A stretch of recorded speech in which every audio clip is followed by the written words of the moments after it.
Ctv3 News, Commissioner of Police Chester Williams says Raheem Usher was killed by locals and not by members of the cartel. He also acknowledges police ties to cartel and issues stark warning to officers. Authorities search for suspect and minors linked to extremist sect in Belize. Tragedy strikes University of Belize. Students mourn the loss of 2 young lives in drowning incident. One of the victims is from Orange Walk. And PUP launches Plan Belize 2.0. It includes free education and free GST weekends for Christmas and back to school. These are some of the stories we have for you tonight in our newscast for Friday, February 28, 2025.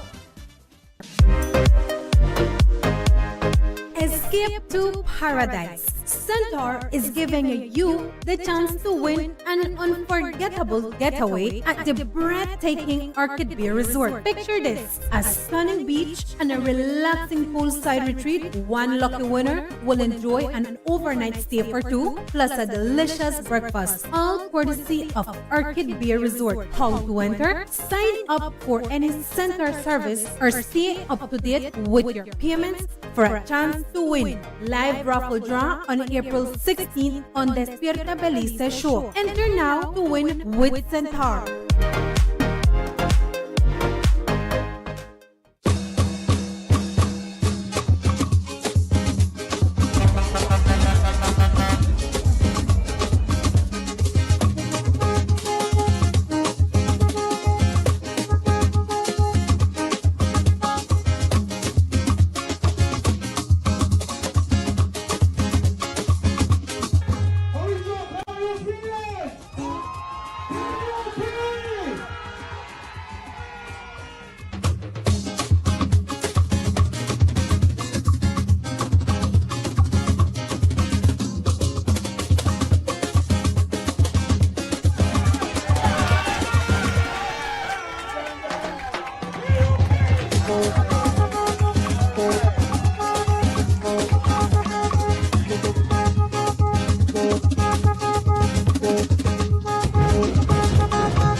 Good evening. With your news also simulcast on Fiesta FM 106.7, I am Carmelita Perez.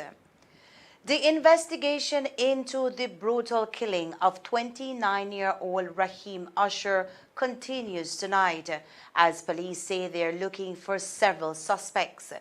Raheem Usher's body was discovered near the San Antonio Bridge on Thursday morning here in Orange Walk. His body was wrapped in a black plastic bag and secured with clear tape. His eyes and mouth were also bound with duct tape and electrical tape. Additionally, Usher's hands were restrained with handcuffs and he bore 2 gunshot wounds to the forehead. Usher, as we had been reporting, was reported missing by his family since late January. A hefty reward was being offered for information of his whereabouts. As investigations progress, today Commissioner of Police Chester Williams dismissed speculation that Usher's death was the work of a drug cartel. According to Williams, the crime appeared to have been carried out by locals attempting to mimic cartel-style violence. Much talk in the media and in the public that this is a cartel hit or a cartel type killing, but I can say, and I hope that I am right, that this is nothing done by no cartel, but rather done by locals trying to make it look like cartel. That incident bears no signature of the cartel. One, we need to look at where the body was found. It is not an area prone to cartel operations. Two, cartels will not handcuff you front way. Three, if we look again at the note written in English, cartel will not write any note in English. And even the manner in which the body was found. There are several things that I could outline that makes me believe that it has nothing to do with cartel, but rather by locals operating in the northern districts who are trying to make it seem as if it was done by the cartels. If you're trying to paint a picture and try to make something look a certain way, you'll do as best as you can to make it appear that way. And even so, to me, there is no such precision as you have outlined just a while ago. It's just they took the body and wrap it up in some plastics and throw it out there. I don't see nothing special about that at all. But we keep an open mind as we conduct the investigation. Wherever the evidence leads us, we will go and try to see what best we can come up with as it relates to this latest murder in the north.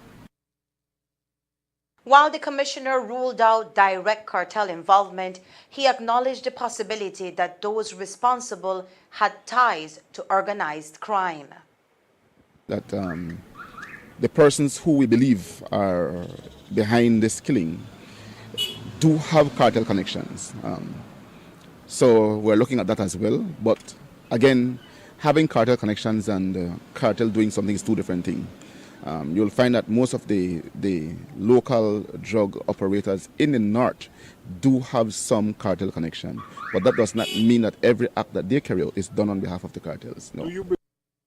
The Compol could not confirm if Usher had been tortured. He did say, however, that indications suggest that he was kept alive all these weeks and just recently killed. The way the body was found would depict that he was recently killed and not killed long ago. Had he been killed long ago, the body would have been in some state of decomposition or advanced decomposition. So from experience again, and even at last school we did what is called scientific medical examination from a legal standpoint, and from what we learned, the signs on the body do not depict that it was killed long before it was found. A post-mortem examination is still pending at this time, which is expected to shed some more clarity surrounding Usher's death. One of the most significant elements surrounding Raheem Usher's death is the discovery of a handwritten note near his body. The note highlights the name of several persons, claiming them to be involved in the illegal landing of drug planes. Today, the Commissioner of Police confirmed that two of the names listed in that cryptic note are police officers, one of them family members to the deceased. The Compol, while expressing skepticism about cartel involvement in Usher's death, did acknowledge that some members of the Belize Police Department may be entangled in cartel-related activities and hinted at the need for another potential reshuffling of officers here in the north. Only two police officers' names are on that note, and the other persons are civilians. And again, I will echo what I normally echo to police officers. If you decide to lie in bed with dogs, you're going to catch their fleas. I say that to say, if you get yourself entangled with cartels, then you must suffer the consequences of it. You would know that recently we did a whole shuffle of the northern districts because we were getting information of some police officers being entangled in cartel issues. And we moved a lot of people from there. It looked like that time is coming again, that we will have to look at reshuffling. As much as I'm not going to say that we'll provide protection to to those officers who get themselves entangled. I don't think that it is going to serve in the best interest and the department's best interest to keep them in Corozal. And of the two officers whose name were mentioned, only one works in Corozal. The other one works in the Cayo district. But again, we have to look to see what we can do to get some people out of the northern districts. So you believe there is credence to what is written on that note about landing planes? I am not going to hide nothing. The public is fully aware that we do have police officers. I have said it on numerous occasions. We have members of security forces who are in cahoots with these plane landers in landing planes. So if I say I don't know, I'll be lying, and I'm not going to lie to the Belizean people. According to Compal Williams, increased police activity and vigilance in both northern districts in recent times have led to a significant reduction in cartel activity, which had been spiraling out of control at one point in 2024. We have seen significant improvement in our operations in the north, and again, we have been able to ward the cartels away. It's not an issue, as I said before. This does not seem to be a cartel issue. What we were getting before was cartel coming over into Belize and conducting operations, and people from Belize working so openly with the cartels. That has disappeared. And again, no matter what we do, even the countries with the most sophisticated equipment to fight crime do have crimes still occurring. So I'm not disappointed to see that for the length of time that we have been in operation in the area, we have only had about 2 of these incidents. So I think from a reasonable standpoint, one can say that we have done well, and the monies being spent by the state is well spent to ensure the security and safety of our people in the northern districts. The matter remains under investigation. The faculty and staff and student body of the University of Belize is tonight mourning the death of 2 of their own who lost their life on Thursday evening. 21-year-old Alexander Munoz and 19-year-old Henry Artemio Osorio, both students of the university, drowned yesterday in Belmopan. Their bodies were recovered from the Guanacaste Park Riverside bathing area. Reports are that at around 4:30 p.m., 2 female students alerted authorities when their friends failed to resurface. Reports indicate that the young men were underwater for about 20 minutes. Despite immediate attempts to revive them, both were pronounced dead. Yesterday evening, again, the police were called to the Guanacaste Park area, the riverside, and upon arrival, they met 2 female in a frantic state. Those female told the police that their 2 male counterparts had gone under the water and had not resurfaced. Based on that, the police conducted some searches in the area, and the 2 male individuals were found and taken from the water, but by then it was too late. They had already without life. Based on that, they were taken to the hospital and they were pronounced dead on arrival. The information we gathered so far is that the 4 of them were socializing, 2 male and 2 female, and one of the male persons went into the water to take a swim, and he began to drift away, and then the other one went to rescue him, and he also drifted away, and then they both submerged and did not resurface. So that's the information we have. Today, as the university tries to come to grips with the tragic loss, various activities were held to help grieving students through their time of grief. We have 2 of our students who have passed over the past 24 hours. So as you can imagine, classmates are in tears, faculty members are breaking down. The university is in the full stages of grief. And then it is our job, obviously, as colleagues, as brothers and sisters of each other, to take care of each other as best we can. And so we're doing everything possible to try to take care of each other. We have a grief circle that is just wrapping up right now for close friends, classmates in particular, of Henry and Alex. And then we have a memorial scheduled or being organized for next week. Obviously, we will be transporting students to the funerals as necessary and appropriate. Our student government is organizing a couple of activities with black ribbons, etc., during the course of the next 2-3 days to highlight the opportunity for other students to use the moment to reflect on their lives and to hopefully take some inspiration from what these two boys brought to the university community. Okay, well, our students were Alexander Munoz and Henry Osorio, and both of them were bachelor students in biology. Both of them came through UB in their associates, and so they've been on the campus for a couple of years. One of them in particular, who just finished his associate degree and then started his bachelor work, was already talking about the possibility of getting a job in one of our laboratories here at UB. And so, you know, a genuine black Jaguar with interest in maintaining his connections to the UB family. And of course, that just makes the loss more tragic. But yeah, they were both young. Henry was 22 and Alex was 19. So young men in their prime. Alex was from Guinea Grass, Orange Walk. Henry is right here from Belmopan. And yes, and both of them were popular. They were very lively students. Their classmates have described them as bringing a lot of joy and laughter to the classroom, but at the same time being serious students. Their teachers talk about them volunteering in the labs, always being willing to put in the extra work. And so they were very excellent colleagues, you know, light-hearted, full of life and mirth and energy, but at the same time hardworking, good grades, and so they inspired their colleagues, and I think that's one of the reasons we're seeing a very heavy sense of loss this morning. Mentioned Alexander was from the community of Guinea Grass in the Orange Walk district. He was an active member of the community, working along with the child advisory body of the town council for several years.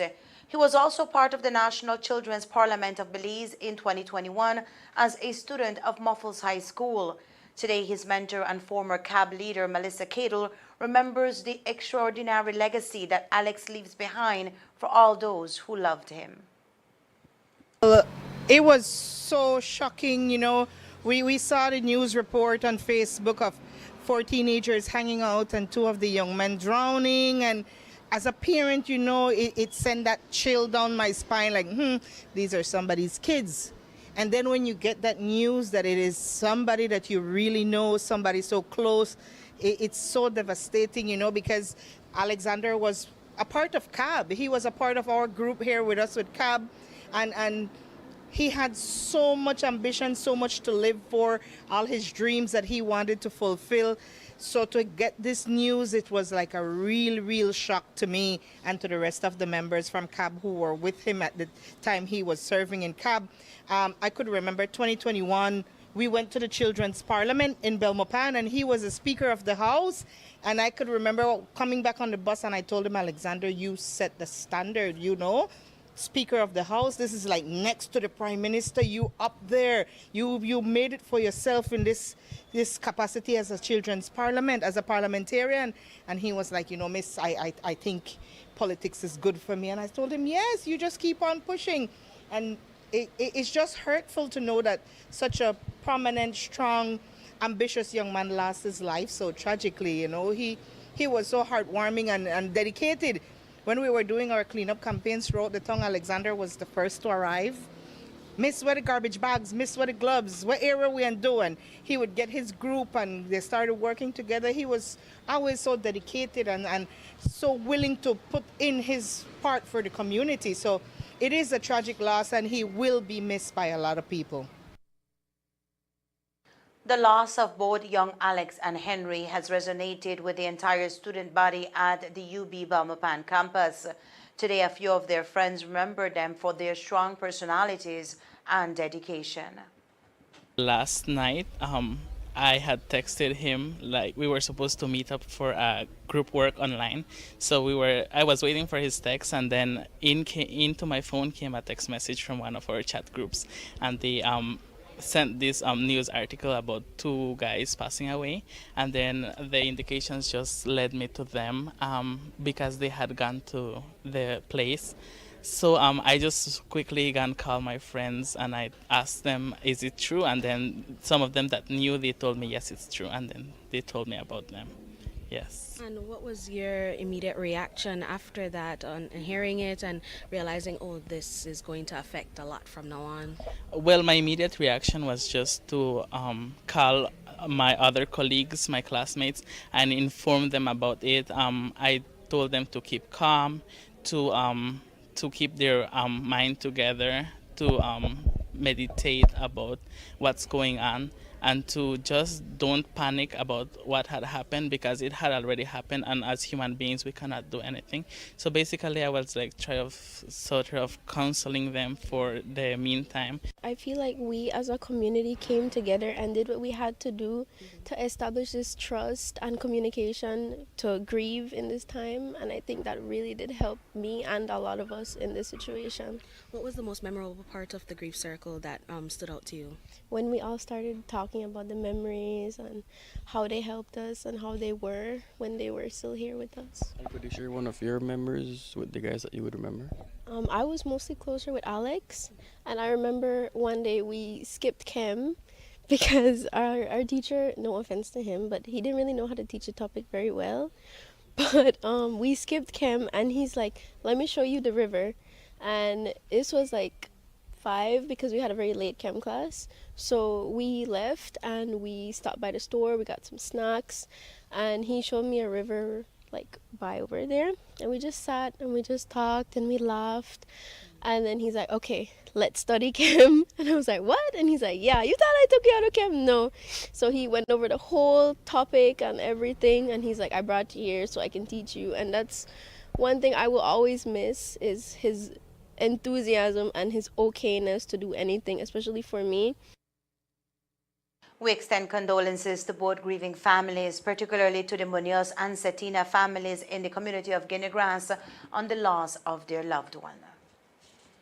Authorities are actively searching for 38-year-old Israeli Joel Micah, a suspect connected to the disappearance of 13 female minors believed to be hiding in Belize.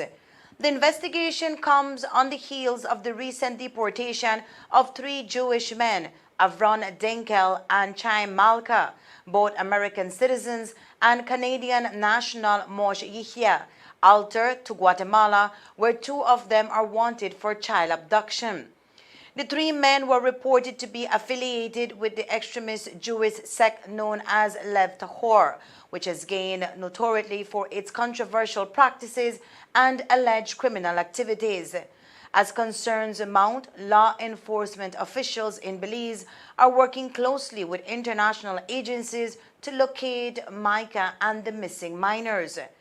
Reports indicate that Micah is being sought for questioning related to the vanished girls, some as young as 15 years.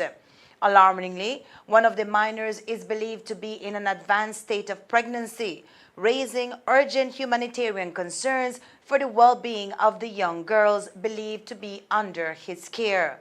Police have released photographs of Micah and the 13 minors to aid in the search, while authorities suspect that Micah may be accompanied by a Belizean individual from the Esperanza area in Cayo.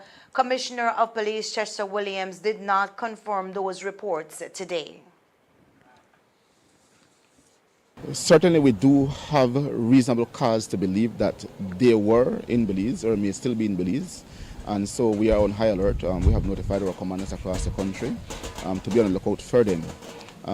Again, we appeal to the public once to see the photographs of those children. If you would encounter them anywhere or someone that looks like them, please let us know and let us respond the way we should, with a view to see how we can capture those children and return them to their rightful homes. If he's in Belize, is it that he's being harbored by locals, or does police know if they have an arm of the sect here in Belize? I don't think they have an operation in Belize. So if they are here, they have to be harbored by locals. Again, I reiterate the point that if anybody have any information pertinent to these individuals, I must say that they are dangerous people. Do not harbor them. notify the police. We'll keep whatever information confidential. If you don't feel comfortable coming to the police, you can use the 922 tip number, and you can share the information there, and then it will also come to the police. Are they working with someone from Esperanza? At this time, I'm not going to reply to that question for now.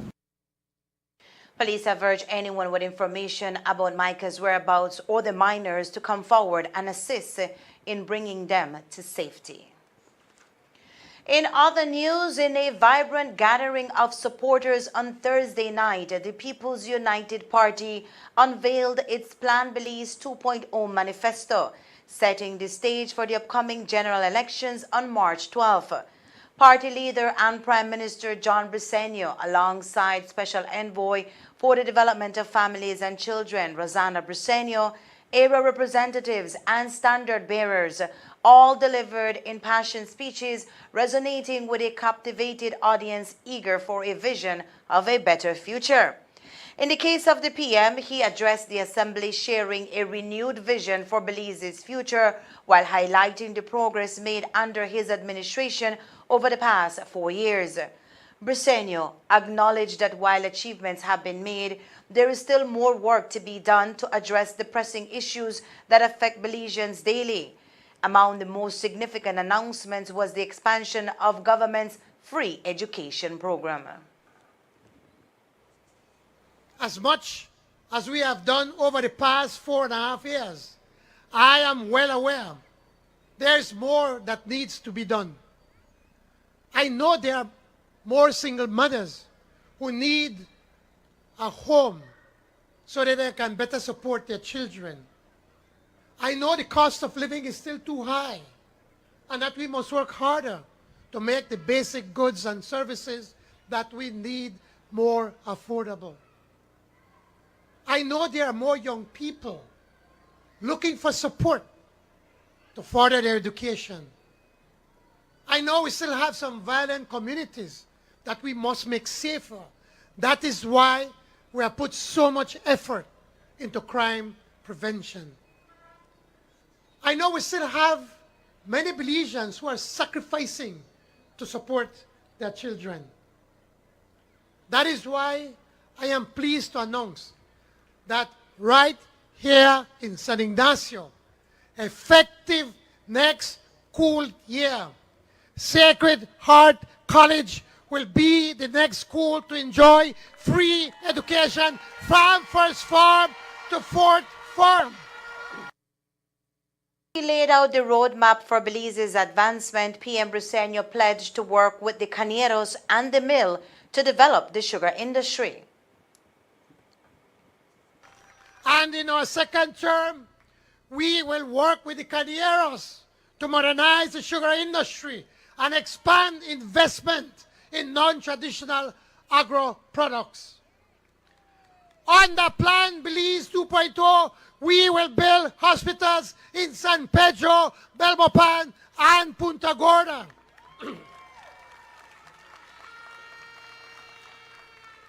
And we will defend our territory, and we will win at the ICJ. We will raise the minimum wage again so that we can continue the fight against poverty while helping to lower the cost of living. A standout feature of the evening was the announcement of a groundbreaking initiative within Plan Belize 2.0. GST, free weekends for Christmas and back to school. This pivotal measure is designed to alleviate the financial burden on families during 2 significant times of the year, facilitating easier access to essential items without the additional cost of goods and services tax, GST. And I know the ladies are going to love this. We will pass laws to make GST weekends permanent for Christmas and for back to school.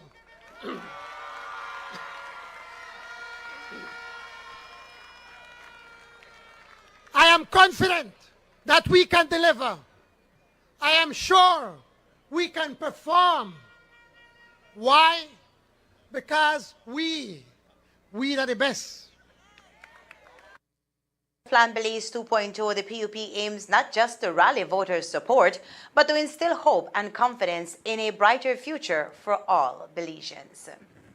Coming up next, authorities continue to probe the circumstances surrounding the death of 3 American women in San Pedro. Stay tuned.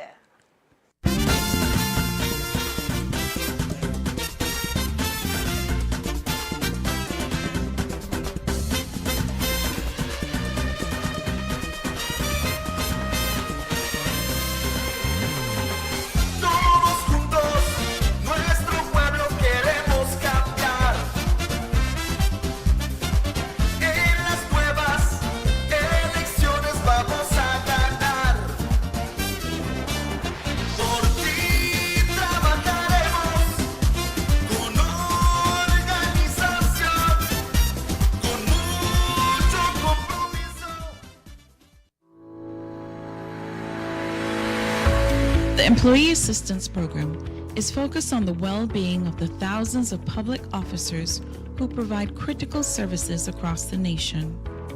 The EAP recognizes that factors including personal or job-related stress, family or marital problems, legal or financial difficulties, alcohol and drug abuse, and other behavioral problems not only affect productivity, but the health of our officers. The unit has traveled countrywide to meet with heads of departments to ensure buy-in.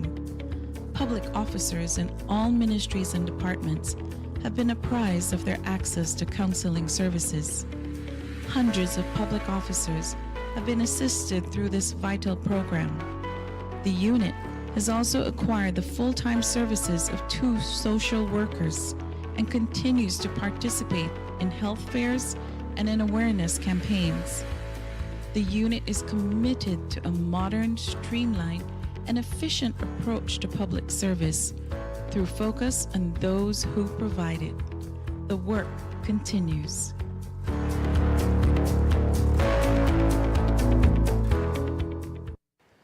Authorities are probing the circumstances surrounding the deaths of 3 American women found unresponsive in their hotel room on Saturday here in Belize. The victims, 23-year-old Kautar Nagad, 24-year-old Imani Mala, and 26-year-old Wafay Elarar, were in Belize for what was meant to be a relaxing vacation at the Royal Cajalpech Resort. The women were discovered by hotel staff after failing to check out as scheduled. Authorities have launched an investigation into the cause of their deaths, with an emphasis on their last social outing at Secret Beach on Friday evening. According to information provided to Boston News by Commissioner of Police Chester Williams, the 3 women consumed tequila prior to returning to their accommodations. No, we didn't say that they consumed tequila at Secret Beach. I had said in an interview I gave to the international press was that they consumed non-alcoholic beverage while they were in that area. They purchased a bottle of tequila, which they took with them to the room. We have no video footage showing them consuming that tequila. And if they consume it in their room, we'll not be able to see that because inside the room do not have cameras. No. No, you know that there are some, there are Chinese fakes of everything. That's the world. And there is fake tequila that can be poisonous. There was a case in Laos where a person died from consuming fake tequila, right? It turned out to just be poisonous. Is this an angle that you all are looking at to try and source where they got the tequila from? And that it may have been, it may be somebody that looked like Top Chef themselves, Jose Cuervo or whatever, but really it's just a cheap knockoff that's poisonous. I have done some research on tequila following that discovery. I'm not a person who consumes alcohol, not even champagne, not even wine. I don't drink. So I did my research on tequila, and yes, my research did reveal that tequila, even the not so fake one, can have deadly consequences at some point in time if it is abused. But again, the National Forensic Services are on top of this, and every piece of evidence gathered from the scene, including the tequilas, are going to be tested to see what they contained. And once those results are in, then we will notify the public of the findings. Is there any pressure from the U.S. State Department for you to conclude this case? The U.S. Embassy are with us every step of the way, and I must say that they have been extremely patient working with us. They understand that it is of mutual interest to us as well as them to arrive at a definitive cause of death, and they do understand our limitations and are trying their best to assist us in areas where we do not have the expertise. So I am grateful for the support that we have been getting from them so far. I also had the opportunity yesterday to have a conference call with all the family members of the 3 young ladies, and I gave them an update in terms of what we have done and what we will be doing moving forward in respect to the investigation. And they were extremely happy to have heard from me, and I was able to answer the questions that they had, things that were bothering them. And having gotten the answers to those questions they had, they seem to have been extremely happy with what we are doing so far. In light of the tragic incident, the U.S. State Department has expressed deep concern and is demanding answers regarding the circumstances surrounding the women's death. In political news, in an interview yesterday, Attorney General Anthony Sylvester addressed the growing conversation surrounding the automatic wins granted to candidates Anthony Muller and Henry Charles Usher from the UDP following the absence of their opponents on nomination day. Sylvester, who previously held a position in politics before becoming the chief attorney for the government of Belize, shared insight from his legal expertise and personal experiences as a political candidate. During the interview, Sylvester discussed the constitutional provisions that apply in situations where candidates fail to appear for nomination day. Firstly, you will appreciate that the law takes cognizance of the fact that you will have such eventualities where a person may have initially had the thought process to run, to contest election, and then it changed. Now, I can say, as you indicated, I've been in the belly of the beast. My previous life, I contested election against no less than the then Prime Minister Dean Barrow, and I can tell you it is daunting. It is extremely overwhelming, and so one has to factor and weigh all of those things before even one sets out, and tries to aspire to do that. But I can say that it's a very difficult decision-making process, and I'm sure the gentlemen, they may have had their reasons why they did what they did.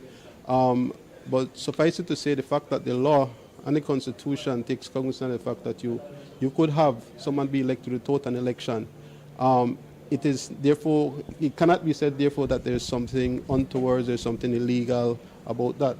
It's just the nature of democracy. Reporter for Plus TV, L.J. Wade, was allegedly assaulted by police officers while attempting to gather information related to the tragic double drowning at Guanacaste Park yesterday evening, which we've told you about. Eyewitness accounts and Wade's own testimony suggests a troubling disregard for press freedoms by the very officers tasked with upholding the law. According to Wade, as he approached the scene to report on the drowning, he was confronted by police officers who accused him of interfering with their investigation. In an aggressive move, the officers reportedly slammed Wade against a police mobile unit, subsequently threatening him with arrest if he did not delete footage from his camera that documented the area. When asked for their names and badge numbers, the officers allegedly responded with explicitives, even showed him the middle finger, adding to the hostile atmosphere. Wade maintained his composure throughout the encounter, emphasizing his commitment to journalistic integrity. After a tense exchange, Wade was ultimately released, but not before being urged to leave the area. In light of this incident, the Commissioner of Police addressed the issue today with the media, assuring a thorough investigation. I was told about it yesterday, yes, and I had asked the Growing Creek Police Commander to communicate with Mr. Wade to see if she would be able to get some information from him in the form of a statement that we will be able to address the issue. I was later told that he had declined to give any report. Nonetheless, I must say that what was described on social media is not what we expect of our officers. The media, as much as you all may be a pain in the butt, you all have a job to do, and we must respect that. To assault a member of the media while conducting their duties is intolerable, and so we must find a way to address it. I just won't dismiss, because if I do, my friend from Channel 7 will say that I am acting with haste, and then you know the rest from there. No, you make me the problem. Media being able to film these scenes, sometimes the officers don't get to put up crime scene tape. Well, the officers should put up crime scene tape so that the media know what their barriers is. But even so, in the absence of crime scene tape being put up, because sometimes the mobile that might arrive first on the scene may not have the tape on board, the officers would not be able to put up until when a vehicle that do contain those tapes would arrive. Then I would expect that the media would exercise reasonable judgment in understanding that the police do have a work to do and keep quite a distance. He was a distance away from yeah. So yeah, and so I will reiterate the fact that the media do have the right to be out there and to take videos or photographs of scenes, so long as they are not doing so with a view to obstruct the work of the police. International Regional Organization for Health and Agriculture, OIRSA, along with the Resilient Rural Beliefs Program, the Ministry of Economic Development and the Ministry of Agriculture, Food Security and Enterprise inaugurated the expansion of the biological control insectary at the National Agricultural Showgrounds in Belmopan. The insectary has been operating since 2003 and has been crucial in helping to control pests within the agriculture sector. Under a new mandate from regional agriculture ministers, the facility will now produce additional beneficial insects to combat pests like borers, aphids, and whiteflies.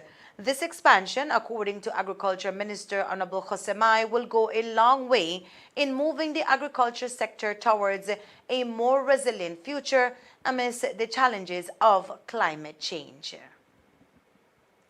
Well, this facility has been producing beneficial insects for some time now, but the demand for the beneficial insects has increased as the problem with insects arises because of climate change. So the demand is high, and so we have to raise to the challenge of the farmers, not only in Belize but the region.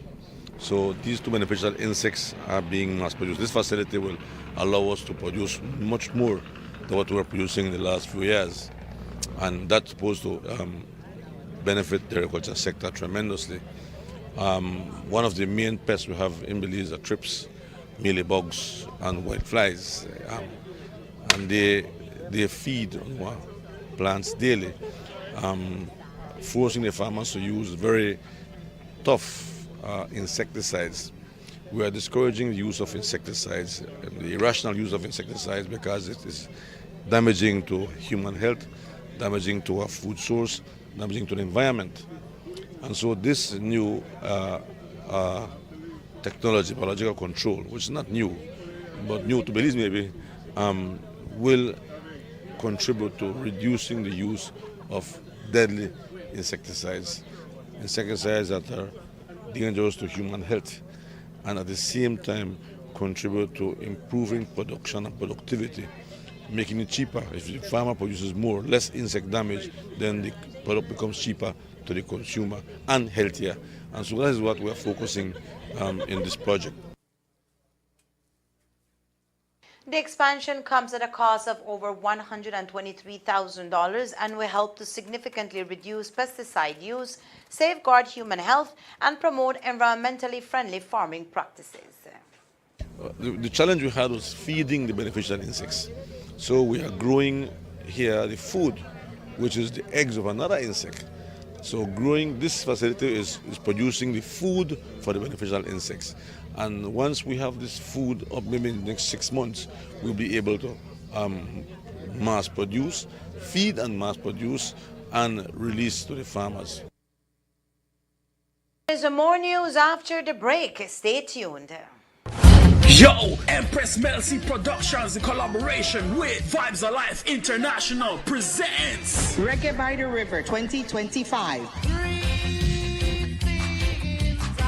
It's a first of its kind. Sunday reggae vibes alongside the mighty New River at the Banquitas Open Lawn, featuring conscious music, delicious food and drinks, plus a wide variety of adult beverages. Musical niceness by David Echostone of 5-Star International, DJ Bilo of Belizean Jugglers, DJ Mix of Vibes Alive International, Mr. Jerez of Freshmatic Sound, DJ Jesse of Rascal Sound, DJ Dynasty, Reggae Dutch. Reserve your cocktail tables or apply for vendor space now by calling 670-9579 or 669-8233 or 612-7225. Also, bottle service will be available on local and imported. Enough prizes and giveaways. 3 for 10 Bellikin beer special between 4 p.m. to 6 p.m. while supplies last. Sponsored by Madisco, the Belize Tourism Board, Niche, Quayos Distillery Limited, Bellikin, Belize Freights LLC, Dallas, Coral Packing and Delivery, Dallas, AAA Imports, Hotel Maria Isabel, Centaur Communications, Honorable Kevin Bernard, Honorable Cordell Hyde. All going down on Sunday, March 9th. Follow us on Facebook and Instagram for lineup updates and additional details.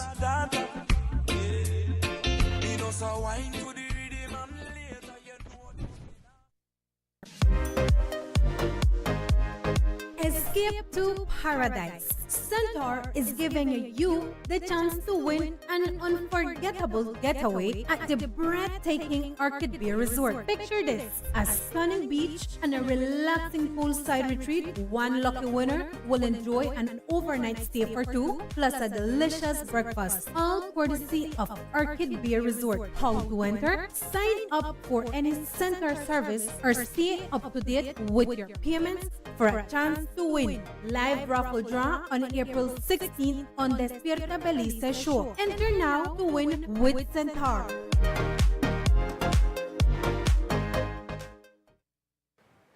As we told you last night, local attorney Michelle Trapp Zuniga has penned a letter to the chairman of the Elections and Boundaries Department urging the inclusion of prisoners on remand and those serving sentences of 12 months or less at the Belize Central Prison in the upcoming general election scheduled for March 12, 2025.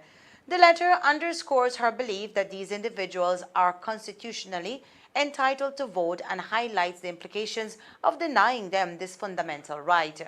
But as we told you, the implementation of voting rights for inmates may encounter significant hurdles due to existing legal and logistical frameworks. Currently, Belize lacks provisions for distance voting, absentee ballots, or mail-in voting options, creating a narrow path forward for facilitating participation among the incarcerated. The challenges are twofold. Setting up polling stations within prisons would require formal designation, staffing, and security measures. Alternatively, transporting inmates to regular polling stations raises serious security concerns, potential logistical complications, and public dissent regarding the safety and feasibility of such a measure.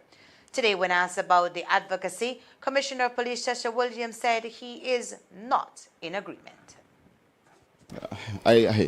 My honest opinion, I don't believe in it. My honest opinion. So that's just me. But if the powers that be decide that that is going to be the case, then we will fall in line and do what needs to be done to ensure that we provide these policing services to keep the polling station peaceful, yes. But sir, as an enforcer of the law, we spoke to the attorney, Ms. Trapp, advocating for it, and he says that it's already within the law for this to happen. What is required is enforcement. The police department is part of that enforcement. No. When it comes to the issue of the conducting of elections, that is the duty of the Elections and Boundaries Commission. We are not the ones who decide where polling station goes. Once the Election and Boundary Commission say that we want a police station here, or we're going to put one here, then the police must fall in line in making sure that we police that polling station. The Ministry of Economic Development, through Resilient Rural Belize, in collaboration with the Pesticide Control Board and the Ministry of Agriculture, Food Security and Enterprise, hosted a certificate presentation ceremony on February 28 at the National Agriculture and Trade Showgrounds Pavilion Building in Belmopan for 157 trainees from 16 producer organizations, which included agricultural cooperatives and associations from across all 6 districts. The responsible pesticides management training sessions, 3 for each PO, inclusive of all material and supplies, were made possible via funding from the International Fund for Agriculture and Development FAD, the Green Climate Fund, and the Government of Belize at a cost of $154,378.65. Trainees who received certificates attended face-to-face sessions and participated in field visits, learning tours to gather knowledge and practical experiences in responsible pesticide management. Participants covered key topics such as understanding pesticide labels, pesticide life cycle management, field application techniques. To support practical application, each PO received biobeds for safe pesticide handling and waste disposal, container collection units and proper disposal of empty pesticide containers, personal protective equipment for safe handling and application, chemical storage units for secure pesticide storage, and graduated measuring cups to ensure accurate pesticide dosing. Honorable Jose Mai, Minister of Agriculture, was present along with several Abaiza, Chief Executive Officer in the Ministry of Agriculture, also Carlos Paul, Chief Executive Officer in the Ministry of Economic Development, and Garrett Murillo, Director of the Department of Cooperatives and Chairman of the Pesticide Control Board. And that's the news. We invite you to join us for another newscast on Monday, March 3rd, here on Ctv3 News and Fiesta FM 106.7. Remember that to read a text version of the news, you can visit our website at www.ctv3belizenews.com.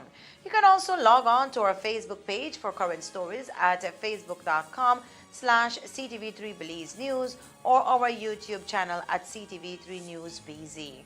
From all of us here at CTV3 News, have a safe and pleasant weekend. Thank you for watching and listening. Good night.